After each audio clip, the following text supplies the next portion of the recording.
Assalamualaikum warahmatullahi wabarakatuh. Saya Auliarti Setiawan Duta Ramanda dari kelas 2C Agribisnis ingin memberikan review jurnal tentang rekayasa genetik tanaman kehutanan di Indonesia, potensi dan tantangan.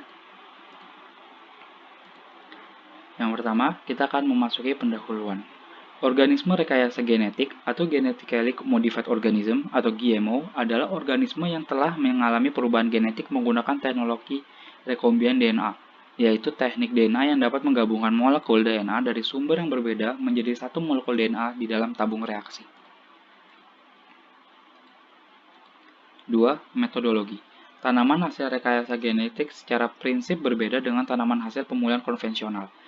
Pada pemulihan konvensional terjadi peningkatan frekuensi gen yang mempengaruhi sifat tertentu yang sudah ada dalam tanaman. Melalui persilangan dan seleksi frekuensi gen ini ditingkatkan sehingga pada gilirannya akan terjadi mutasi yang menguntungkan bagi peningkatan mutu genetik tanaman.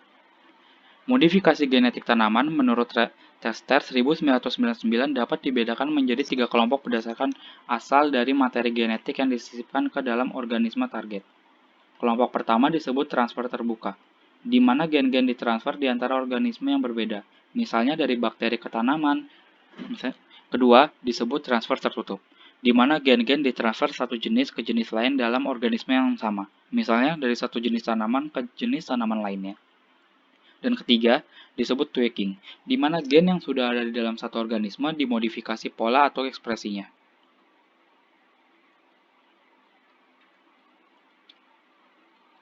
Yang ketiga, resiko tanaman transgenik. A. Peralihan gen dari populasi transgenik ke non-transgenik. Peralihan gen adalah pertukaran gen di antara dua populasi pada tanaman dapat terjadi melalui penyebaran tepung sari dari suatu populasi ke populasi tanaman lainnya. Penyebaran tepung sari dapat terjadi melalui angin, air, atau binatang. Selanjutnya, gen dari keturunannya dapat juga disebarkan melalui biji.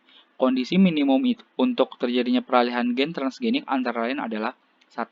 Adanya populasi non-transgenik yang dapat melakukan persilangan yang berdekatan dengan populasi transgenik. Kedua, kemungkinan terjadinya persilangan antara dua populasi tersebut. Yang ketiga, dihasilkan hibrid yang subur dari kedua persilangan tersebut.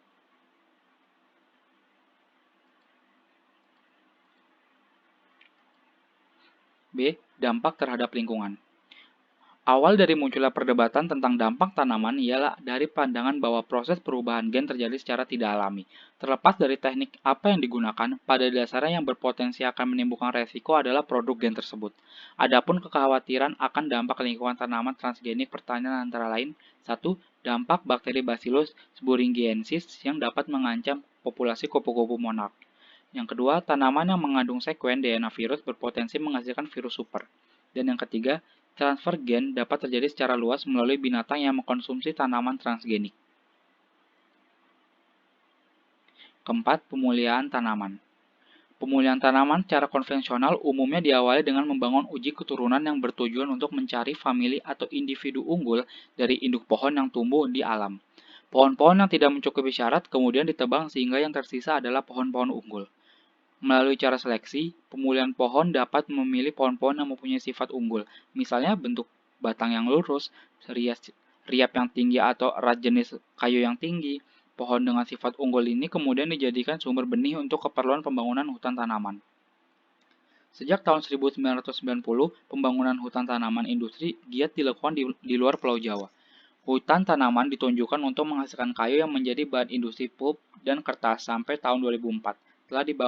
Sampai tahun 2004 telah dibangun hutan tanaman untuk pulp yang luasnya sampai 2,500,966 hektar dan untuk kayu sendiri mencakup hingga 865,256 hektar.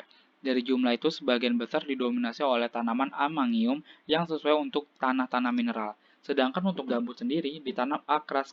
crassicarpa. 5. Penelitian rekayasa genetik pada hutan Indonesia.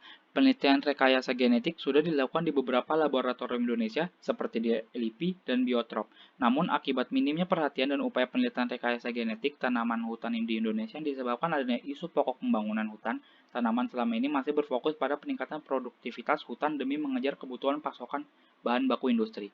Teknologi rekayasa genetik memang sangatlah berpotensi dalam memberikan nilai tambah yang tidak didapatkan oleh pemulihan konvensional akan tetapi terlalu besarnya memakan dana dan SDM yang menyulitkan kita untuk melakukan rekayasa genetik. Pilihan Indonesia sebagai negara berkembang hanyalah bagaimana mengalokasikan sumber daya yang terbatas untuk keperluan tanaman genetik. Yang keenam, pengendalian dan monitoring. Beberapa peraturan tingkat nasional telah disepakati untuk mengatur pertukaran dan perdagangan tanaman transgenik. Konvensi tingkat internasional yang mengatur masalah tanaman transgenik antara lain adalah Protokol Cartagena tentang Convention on Biological Diversity yang mengatur pertukaran organisme hasil rekayasa genetika termasuk pohon dan hasil-hasilnya.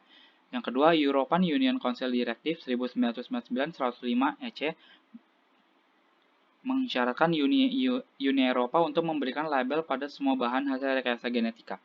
Lembaga sertifikasi seperti Forester Stewardship Council atau FSC menetapkan tidak memberikan sertifikasi hutan tanaman yang berasal dari tanaman transgenik. Demikian hasil dari review jurnal yang dapat saya sampaikan. Kurang lebihnya mohon maaf. Wassalamualaikum warahmatullahi wabarakatuh.